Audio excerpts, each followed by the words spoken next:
So Albert and I dug into the tractor today.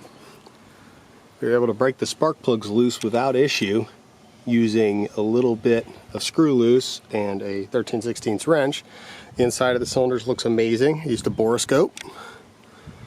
The oil fitting right here that is used for the gauge, we were able to hook up to a small electric pump and force some oil through the engine until it drained out the bottom. About 2.5 quarts came out of the oil when we originally pulled the plug, so it definitely needed some, and the dipstick read that. So we filled it up with oil, and knowing the battery's shot, I'm going to try to use a jumper pack and see if we can get this thing to start.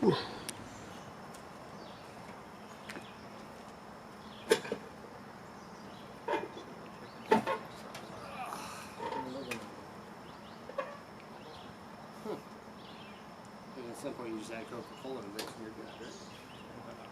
Alright, let's see what happens. We didn't try testing to see if we saw spark. I just saw chug.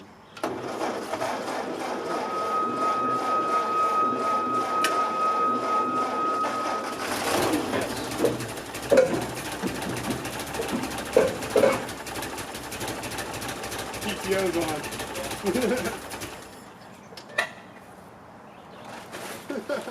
The PTO was hitting stuff. But I got the PTO clutched out now. Alright. So I'm a little less afraid of it. Let's see if it starts so I can idle it up.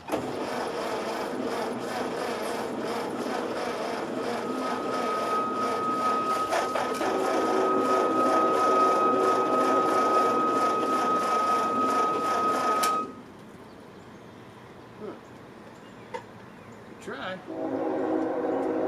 Dripping gas.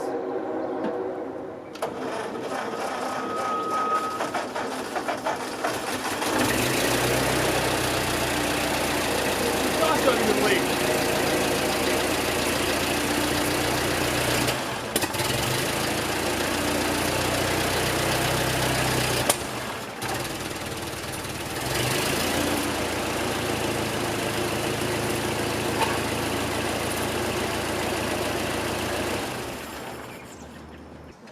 You bump any of that stuff on the farm, Boom.